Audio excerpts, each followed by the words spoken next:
Hi everybody, and it's publication day for those summer nights. Woo! I'm very excited.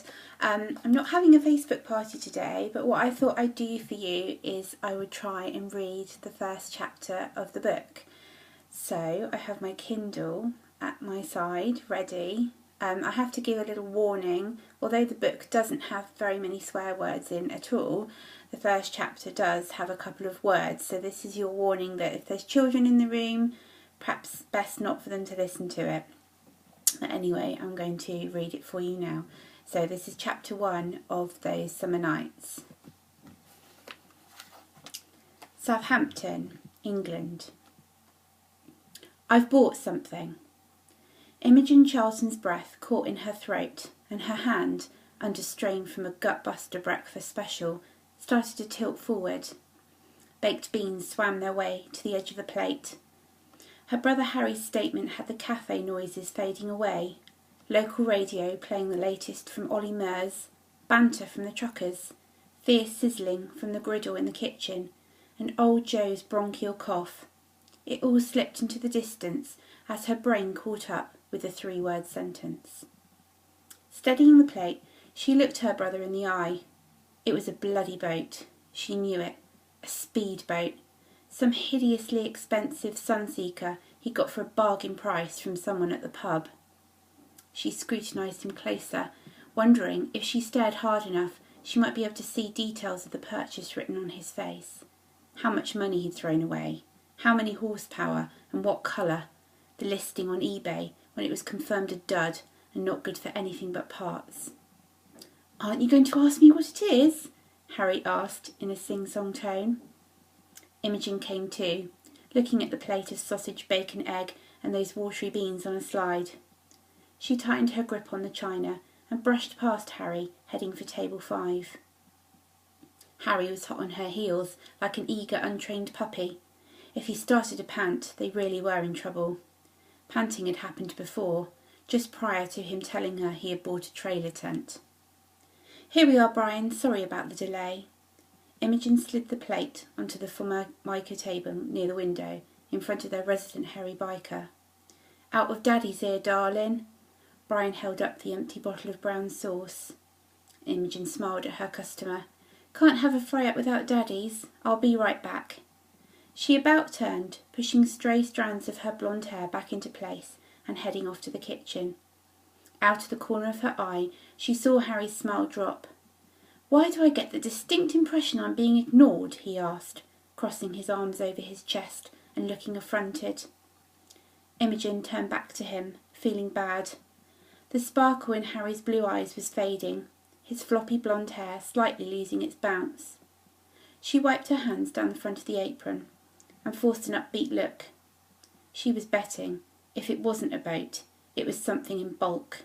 She still had 100 bottles of antifreeze capable of thawing Antarctica in her garage. Harry's smile was back, and Imogen braced herself. Not a boat, not a boat. "I've bought a restaurant! Be a boat, be a boat!" Her first urge was to thump Harry squarely in the chest, to stop him saying anything else. He couldn't be serious. It would be something else, a joke. Or maybe it was Lego.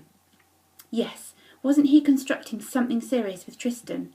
They'd done the Millennium Falcon and everything in between. Now maybe it was time for a building brick harvester. "Lovely," she said, swiping up 2 finished mugs from table 2. "How many hours is that going to take to complete?" Harry blew out a breath, his arms folding behind his head, hands on the back of his skull. "Wow, I don't know." His abdomen expanded as he bent his torso back. "I mean, you can't tell everything that's involved from the pictures." Imogen nodded. "And the instructions are always pretty useless too." She watched Harry's brow furrow. "Well, I have had a couple of really detailed emails." "From Lego?" "What?" Harry laughed. Imogen grabbed a bottle of Daddy's sauce from table 2 and held it tight in both hands. It wasn't Lego. He'd said the word restaurant, and he really meant restaurant.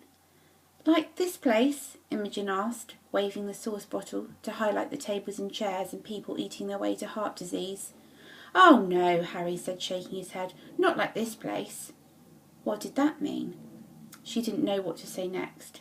Brian's waving became frenzied, and Imogen rushed over to table 5 and handed over the sauce with a quick apology. Coming back, she took Harry by his plaid shirt-covered arm and tugged him over to the serving hatch where more orders were waiting for her. The scent of deep frying wafted through the opening as she pulled a white slip off the door. "Harry," she begged, "the other week you said you were thinking of starting a local club for fans of Castle." "I might still do that." He looked sheepish. "Maybe in the winter." Imogen shook her head. "You can't have bought a restaurant." "Why not?" Harry asked, folding his arms across his chest again and looking close to defiant. "Because when people go down the pub, they go for a drink. Maybe a packet of crisps or pork scratchings on a particularly rough day. And if they buy something from a dodgy bloke in a hoodie, it's pirate DVDs or miracle anti-aging face cream that turns out to be relabelled Swarfiga." "Who said I bought it down the pub?" "Harry, tell me what you've done," Imogen ordered, picking up 2 plates of scrambled eggs. "I have told you." Harry grinned again. "I've bought a restaurant." This was bad. He sounded genuinely serious. How could that be? She'd only spoken to him 2 days ago. They visited their mum, Grace. Imogen had bought 2 Jill Mansell books and the latest copy of Bella, and Harry had brought pickled onion monster munch and ate them all himself. She knew, in between their mum's talk about the weather, too hot one day, too cold the next, there had been no indication Harry was about to purchase a catering business. Imogen deposited the scrambled eggs on table 6 and headed back to the hatch for the accompanying drinks. "Tell me it's another sandwich van." Harry laughed, his eyes crinkling at the corners. "Why would I want another sandwich van? Sandwiches are old school now." "Shit." "Why would you want a restaurant?" she responded, moving forward, stepping over Mrs. Green's bag of knitting in the walkway. "Because I need another job, Immy, and—" Harry began, following her. Imogen looked over her shoulder at him as she delivered the coffees. He got Mrs. Green's pale lemon 3-ply wool stuck in the Velcro strap of his trainers. "And—" Harry started again. "Harry, just stop walking." She raised her voice just as the radio went quiet and forced a smile. "Please, just stop before you become part of a matinee jacket for baby George/Georgina." Harry glanced down at his feet and the wool caught up in his shoes. "Oh dear, sorry," he said, bending down to unravel himself. "Harry, don't, just—" Imogen sighed. "I'm really busy. Just spit it out. Tell me about this restaurant in very short sentences." Harry stood up, a grin back on his face. "I've bought it." Imogen kept quiet, hoping she could sort this out, help him go back on the deal. "And I want you to run it with me." Double shit. "And you're going to love this part the best." She felt sick. "It's in Corfu, in Greece." Fuck. She was officially screwed. Well, I hope you enjoyed the first chapter of Those Summer Nights. What I'd say is, if you read the book, if you download a copy and you really enjoy it, I would absolutely love it if you put a review on Amazon or iTunes or Kobo or wherever you read it, because it really does help us authors, and we just love book reviewers. You know, they're why we get to write these books. If you appreciate our writing, please let us know, because we just love to hear from you. So I hope you all have a fantastic day, and I hope you enjoy the book and you enjoyed my reading, and I hope to see you all again soon. Bye!